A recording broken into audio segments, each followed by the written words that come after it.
भाखा। शिवा यानी मां पार्वती के सामने भगवान शंकर ने उस कथा को प्रकट कर दिया, सुंदर समय प्राप्त करके। इस बात को बहुत भाव से समझिएगा। भगवान की कथा जहां तहां जैसे तैसे जिसको तिसको नहीं सुनानी चाहिए, है?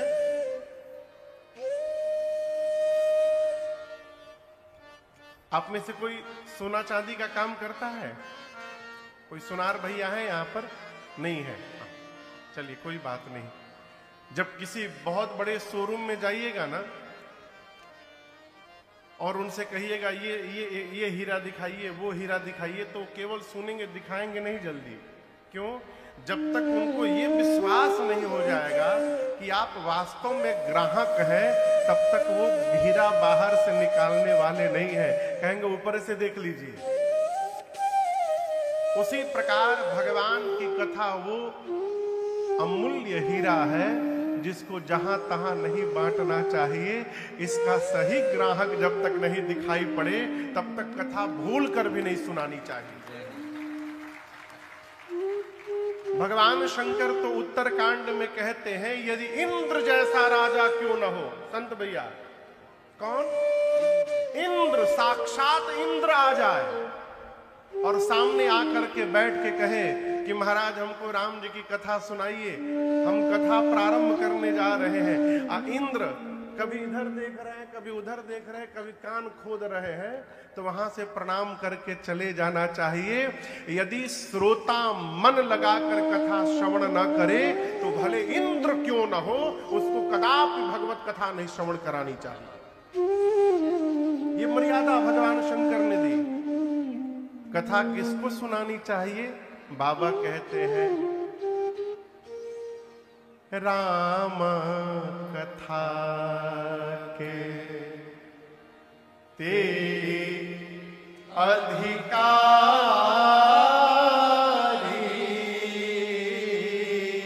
राम कथा का अधिकारी कौन है? पहला क्राइटेरिया, जिनके सत्संगति अति प्यारी। जिस जीव को सत्संग से प्रेम है उसी जीव को भगवान की कथा सुनानी चाहिए। समझ रहे हैं? तो भगवान शंकर लिख करके मन में रखे रहे। बहुत समय बीतने के बाद जब सुंदर समय मिला, सुंदर समय कब मिला? आप कल परसों श्रवण करिएगा। जब पार्वती मैया के हृदय में कथा के प्रति प्रीति जागृत हुई, तो सुंदर समय जानकर भगवान शंकर ने अपने मानस यानी मन में जो कथा रखी थी उसको प्रकट कर दिया। आप राम जी के चरित्र को आप श्रवण किए होंगे। राम जी के चरित्र के ऊपर कई ग्रंथ हैं। कितने ग्रंथ हैं तो आपसे कहूं 100 करोड़ से ऊपर। कितने कितने भैया? चरितम रघुनाथस्य शतकोटि प्रविस्तरम। 100 करोड़ से ऊपर इतनी रामायण है। 100 करोड़ से ऊपर। अब आप कहोगे महाराज इतने रामायण कैसे बन गए? तो इसका सीधा सीधा उत्तर समझिएगा। यहां पर आप जितने लोग आज पंडाल में प्रथम दिन बैठे हैं, कल्पना करिए कथा के बाद आप बारी बारी मेरे सामने आए कमरे में। हम आपसे पूछे कि आज आपने क्या श्रवण किया बताइए, तो क्या सब लोग एक ही जैसा उत्तर देंगे? क्यों? अलग अलग क्यों देंगे? सुने तो आप एक ही जगह है, एक ही बात सुने हैं, लेकिन उत्तर सबके अलग अलग हो जाएंगे। क्यों अलग हो जाएंगे? जिसकी मति जैसी रहती है वह उसी प्रकार से समझता है। जिसका बर्तन जितना बड़ा होता है उसके पास उतना ही सामान आता है।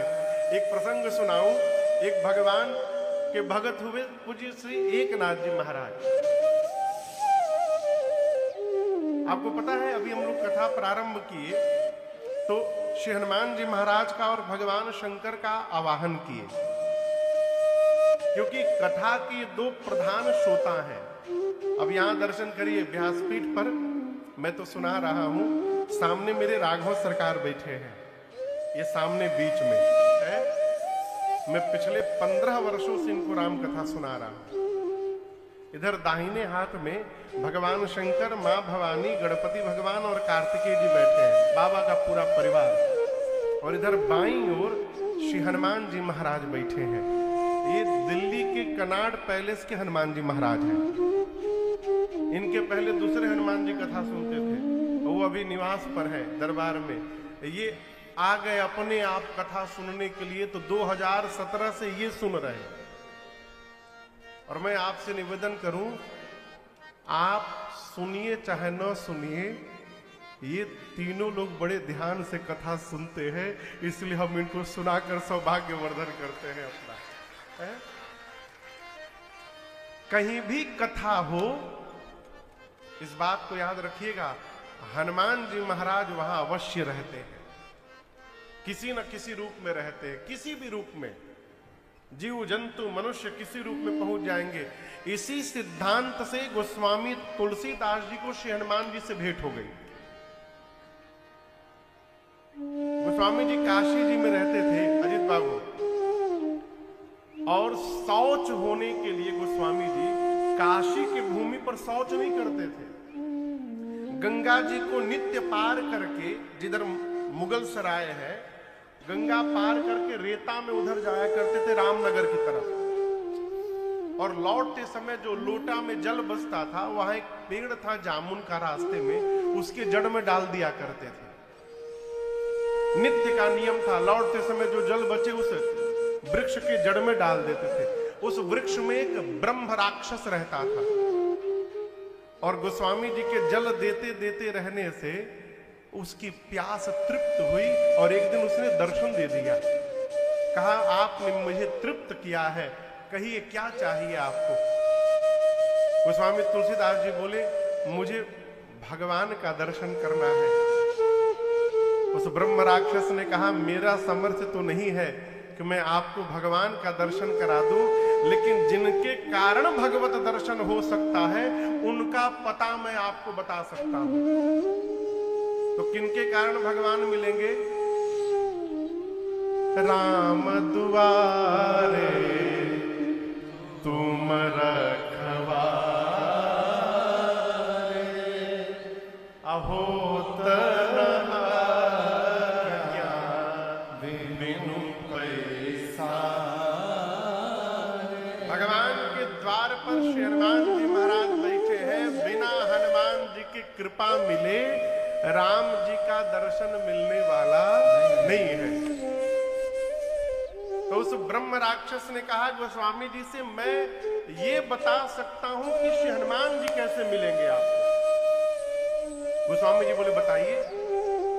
बोले, किसी भी कथा में चले जाइएगा, कथा पंडाल में जो सबसे पहले आए और सबसे अंत में जाए, वो हनुमान जी महाराज है, दूसरा कोई नहीं है। गोस्वामी जी काशी में आए, एक जगह कथा चल रही थी। अब सोचे, ये कैसे पता चलेगा कि पहले कौन आया है। बोले, चल के बैठ जाता हूं। पहले कौन आया है ये तो नहीं चलेगा, लेकिन अंत में कौन जा रहा है ये तो पता चल ही जाएगा। जाकर के बैठ गए। कथा पूरी भई। कथा के बाद महाराज भी चले गए, आयोजक भी चले गए, एक एक करके श्रोता भी चले गए। एक फटा पुराना वस्त्र ओढ़ करके दीनहीन भाव में वेश बदलकर श्री हनुमान जी महाराज बैठे थे पंडाल में। अब हनुमान जी का नियम कि सबसे अंत में जाते हैं, गोस्वामी जी जा ही नहीं रहे। हनुमान जी बोले, बाबा आप जाइए। गोस्वामी जी बोले, आप जाइए। हनुमान जी बोले, हम थोड़ी देर बाद जाएंगे, आप जाइए। गोस्वामी जी बोले, हम पूरी रात यहीं सोएंगे। जब बहुत देर तक आप जाइए होता रहा, तब श्री हनुमान जी महाराज ने पहली बार गोस्वामी तुलसीदास जी को प्रकट होकर साक्षात दर्शन दिया वहीं पर। और फिर कहा आप धाम जाइए, रंगनाथ जी का दर्शन मिलेगा। गोस्वामी जी को दर्शन प्राप्त हुआ। कहने का अर्थ, प्रत्येक कथा में श्री हनुमान जी महाराज विराजमान रहते हैं। तो पूज्य श्री एकनाथ जी महाराज कथा गा रहे थे।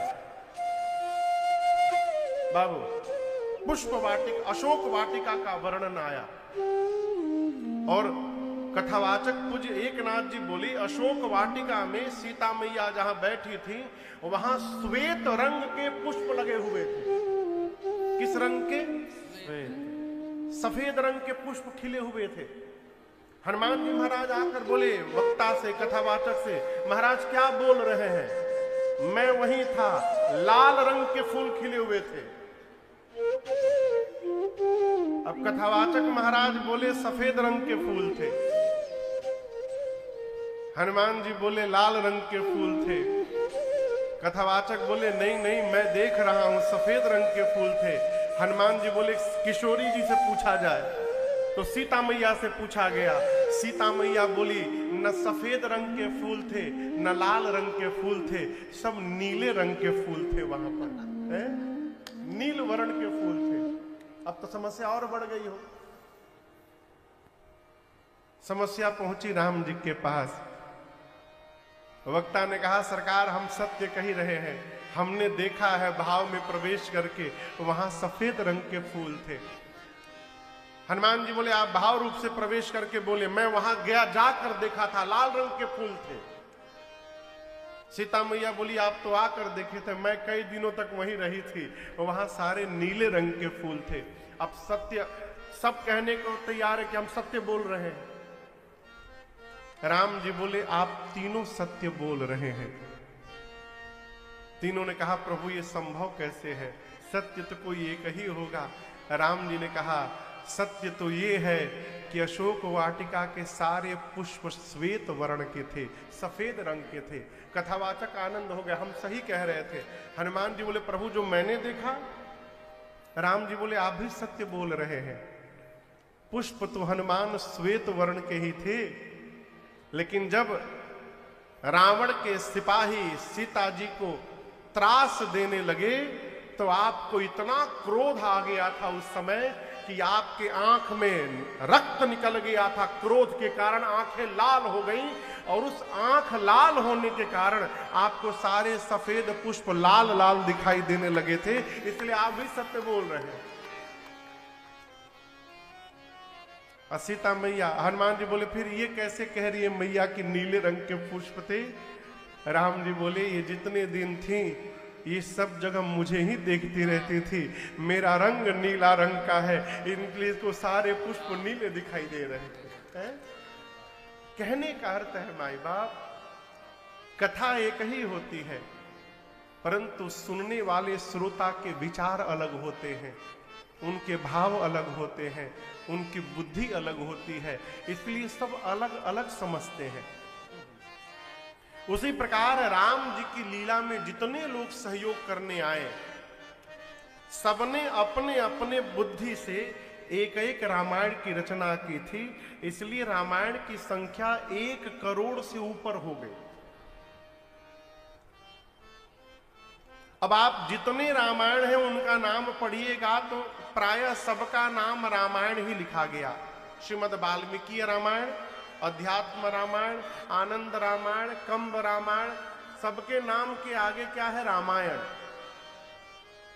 लेकिन गोस्वामी जी ने इनका नाम रामायण नहीं रखा, क्या रखा? रामचरित मानस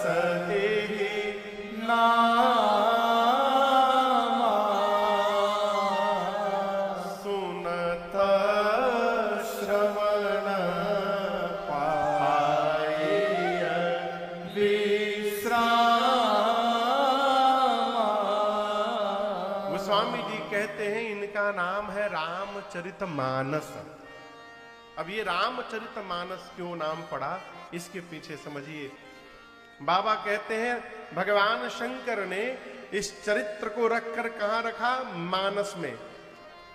गोस्वामी तुलसीदास जी कहते हैं मैं वो चरित्र लिखने जा रहा हूं राम जी का जो भगवान शंकर के मानस से प्रकट हुआ है। जो रामचरित्र शिव मानस से प्रवाहित हुआ है उसको मैं लिखने जा रहा हूं, इसलिए इस ग्रंथ का नाम हुआ रामचरितमानस। क्या नाम हुआ? और सुनने से क्या होगा? बाबा कहते हैं रामचरित मानस सुनत श्रवण पाइय विश्रामा। रामचरित मानस सुनत श्रवण पाइय विश्रामा। विमल कथा कर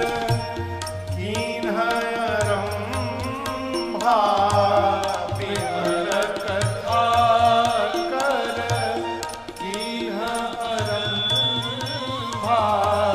विमल कथा कर विमल कथा कर विमल कथा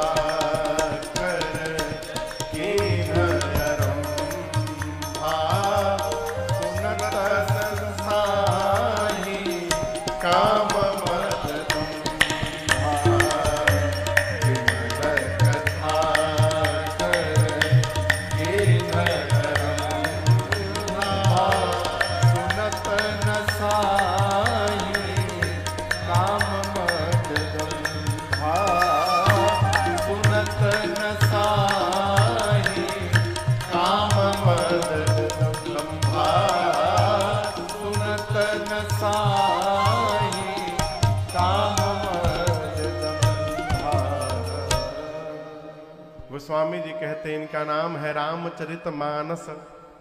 और सुनने से क्या होगा? सुनत श्रवण पाइय विश्रामा।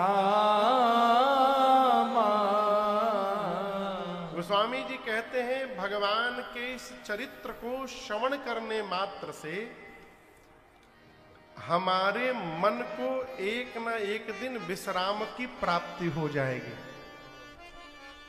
अब यहां पर बड़ा एक सूक्ष्म विषय मैं आपसे कहूं, दो स्थान है, एक यहां और एक यहां। आप समझ रहे हैं?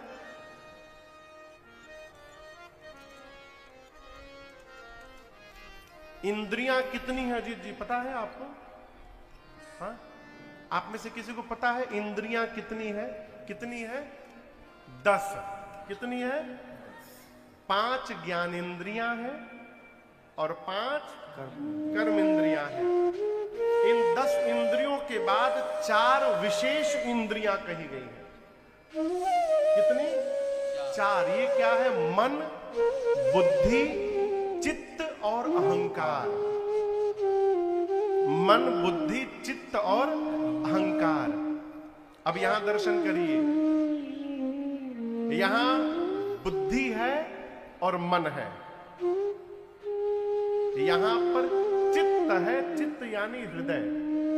ठीक, अहंकार को किनारे रखिए, मन, बुद्धि और चित्त। मन यहां पर है, यहां ज्ञान रहता है और ज्ञान का संबंध बुद्धि से है। यहां चित्त रहता है, चित्त का संबंध विश्वास से है। यहां बुद्धि में ज्ञान रहता है, यहां पर विश्वास हो गया तो भक्ति आकर हृदय में विराजित हो जाएगी। भक्ति का संबंध बुद्धि से नहीं है, भक्ति का संबंध हृदय से है। और जब कभी यहां और यहां में द्वंद्व होने लगे ना, बुद्धि का माने कि हृदय का माने, तो वहां बुद्धि को किनारे करके और हृदय का आसरा करना चाहिए। क्यों? बुद्धि तर्क में प्रवेश कर जाती है और हृदय विश्वास में प्रवेश कर जाता है। अब बिना विश्वास किए भगवान प्राप्त होने वाले नहीं है। हृदय भगवान हृदय से प्राप्त होते हैं, भगवान विश्वास से प्राप्त होते हैं,